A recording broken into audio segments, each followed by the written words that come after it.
Hello, Year 11. I've just done the assembly, just recorded the assembly for everybody else, but you're going to get a different one from me this week because you're special and because I want to talk to you about, guess what? Yes, the exams, the dreaded exams. Now, first of all, I want to say how proud I am of almost all of you. Well, I'm proud of all of you really, but I'm proud of you for having gone through what you've gone through as a student in secondary school with COVID and everything else, and how you've managed to cope with things. Some have coped better than others. That's just the way it is. Some have been a bit more stressed out, and again, I fully acknowledge that. But I think everybody in their own way has managed things really, really well, and you deserve every credit for that. But we are in a situation where you have got exams coming up. So I do want to talk a bit about that, and let's start with this thing about revision. Now, teachers might be telling you to revise, and I'm hoping they're also giving you guidance on revision. It's very easy to make excuses about revising. Exams haven't started yet. Look at the on the screen now, that picture there that we did a few years ago. I'm too tired. I don't need good grades. Don't understand things. You've got to get out of that now, and you've got to put your future first. No more excuses.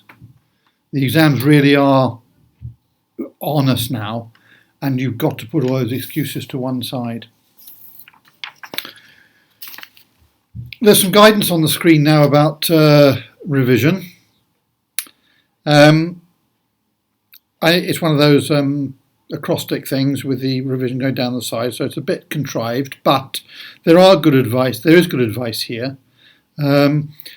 Badly done revision is a waste of time. You sit in front of the TV with a book on your lap or something. There's no point. If you want to watch the TV, watch the TV. If you're going to revise. A bit of music helps sometimes, I understand that, but you can't concentrate on revision when you're watching something or playing a game or something. So you really got to concentrate on things and set yourself a clear goal of what you want to achieve.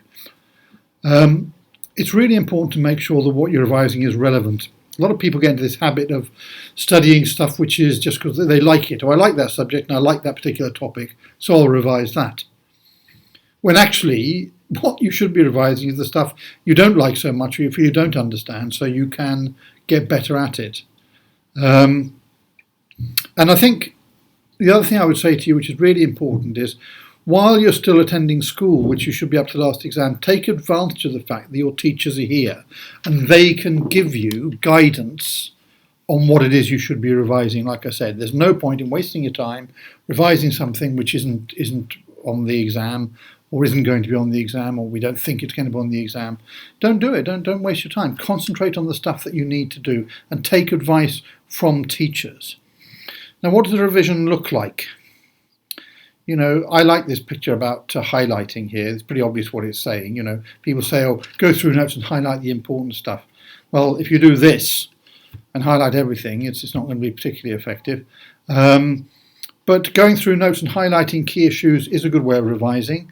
Making extra notes, maybe looking at stuff in your book and then typing it up on the computer in a different format. Making spider diagrams and things like that can be really helpful to some people. I think one of the big things about revision for me always was actually doing something practical. So not just staring at the book or at the page and flicking over the pages and thinking, oh, I know that, I don't know that, I'll read that again.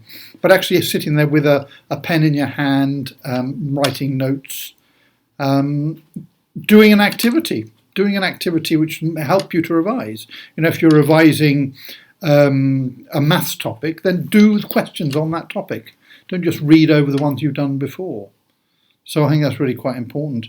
A lot of people talk about whether you should revise by yourself or you should revise with a friend or with someone at home. That's up to you. If it works well, revising in pairs and you're going to have a sort of study evening together or with a group of you going over stuff, that can be really, really helpful.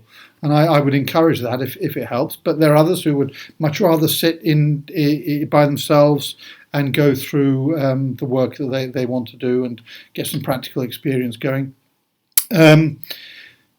You need somewhere to revise. If that's not easy at home, then we can find spaces in school, of course. But most people have a place at home they can revise quietly, and you have the right to insist on that from other people in the family. You're the important people at the moment with exams coming up, so you need to find somewhere quiet. And if you like your coffee, get some coffee on or whatever you want to do, so you can really have a professional attitude to your studying. You can't be revising all the time. You can't overdo it. You've got to be really, really careful and look after yourself. If you're setting unrealistic revision goals for yourself, working 20 hours a day or something, it's just not going to work. You're going to wear yourself out. It's like overtraining for a sports event. You're just going to be, in no fit state to do the actual exam when you get there because you've overdone it. So do be careful and set yourself realistic tasks. Your confidence levels are really, really important. Sometimes it is, I said about concentrating on stuff you don't know, but sometimes it's worth just giving yourself that confidence by looking over stuff, saying, yeah, I know this stuff. And if a question comes up on that, I'm going to be really, really confident. So it can help to build your confidence, look over stuff you know, but you should really try and concentrate on getting stuff right that you need to, you're not so certain about. And as I said just a minute ago, make sure you speak to your teachers to find out exactly what you need to be looking at and take advice on them, because they're the experts. Whatever you think of the teacher, one thing I can guarantee is that they know what they're talking about. They've done the exams themselves to get where they are. So they do know. They do know, and it is honestly worth listening to their advice. When it comes to actually sitting in the exam room, there's a few bits of advice I'd like to give you for that at this stage. It's a little bit further down the line, but one thing I would say to you is, for heaven's sake, follow the exam rules. You'd be absolutely mad not to. Make sure your phone's handed in. Make sure you haven't got any, smartwatch or something like that. All that stuff needs to be out of the way. The pencil case has to be transparent and things like that. People go through all those rules with you, but you must follow the exam rules. Obviously, be a disaster. You hear cases of people having all their exams cancelled because they did something foolish. Not deliberately cheated, but their phone went off in the exam, and the exam board say, well, that's it. Sorry, you're not going to get the qualification because you've broken the rules. When you're in the exam, check the instructions carefully. How many questions do you have to answer? Do you have to answer all the questions? Do you have to answer some from a certain section or whatever? Always check the instructions. The teacher will tell you what to expect, but double check just in case. If it says you must write in black ink, then write in black ink. If it says you can use a calculator, you probably need to use a calculator. If it says you can't use a calculator, then you mustn't use a calculator. Obvious things I know. Check the timing on the exam. If the exam is 2 hours long and there's 2 questions, you might think, well, I'll take an hour on each. Well, if they're worth 50% of the mark, that's good advice. But if the first question is worth 10 marks and the second question is worth 90 marks, then you'd be very foolish to divide the exam time up for 2 hours. You do the first one in 20 minutes and spend the rest of the time on the second part of the question. That's an exaggerated situation for an exam, but you know what I mean as an example. I would always advise you to look over the exam paper when you get into the exam room. Just get a feel for it. Just double check that what the teacher said to you is right, that there is a question on that particular book, or there's a question in the second section about that particular topic. Just give yourself a feel for the paper so you can see what's in front of you. You must read the exam questions through carefully. When you have an exam question, an exam paper, sometimes you can read into it something else, and you end up answering the question you wanted to answer, you were hoping you were going to be able to answer, instead of the question that's on the paper. And people can even, misread questions. Really clever people have failed exams because they just misread. They've done a fantastic answer, but they've answered the wrong question. If there's a tough question on the paper, you don't give up.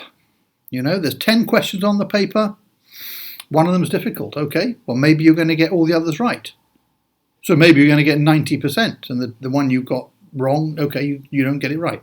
Fair enough. But don't give up because there's one tough question. Okay. And don't give up because you have one bad exam. I've done a podcast on this a few years ago, which I'll share with you at some point. But don't give up just because you have one bad exam. Other exams count as well. So, be careful about that. Try not to leave any questions blank. If you are able to get an answer down, get something down. Exams are not marked by taking marks off you. They're marked by giving you marks. So if you get at least something down on paper for the question, there's a chance you might get some marks. If you leave it blank, you won't get any marks. That's guaranteed.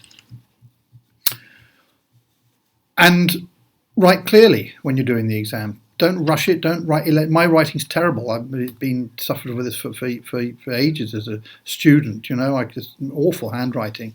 But I had to when I was doing the exams. Be careful and make sure what I wrote could be read, because if there's nothing down there, they can't give you a mark, and if they can't read it, they can't give you a mark. So those are my sort of top 10 tips for the exam. Again, I'll share those with you through homeroom time and Twitter and so on, so you can have another look at those again when you get a chance, because I know I've gone through them quite quickly. Look, I'm not sure if I'll have a chance to say it again, so I wish you the very, very best of luck. You deserve it. You deserve to do well, and everyone's rooting for you, not least me. Mr. Huggett's right behind you. Your homeroom tutors are right behind you. All the teachers, all the staff in the school are right behind you. We want you to do well, and we really hope you do. And I can't wait to see you in August when the results come out, and hopefully we'll have a bit of a celebration. We've got the prom, of course, before then that a lot of you are going to come to, so I'll see you then as well. Just to go through the rules, I suppose that's the right word, is it? Yeah, what we expect from you at the end of term. So we're going to have a shirt signing organised, so you can do your shirt signed. I hope I can sign your shirts as well myself, and I'm sure all the other teachers will want to as well. So a nice memory for you. And then obviously after half term, you must come in when you have an exam. That's obvious.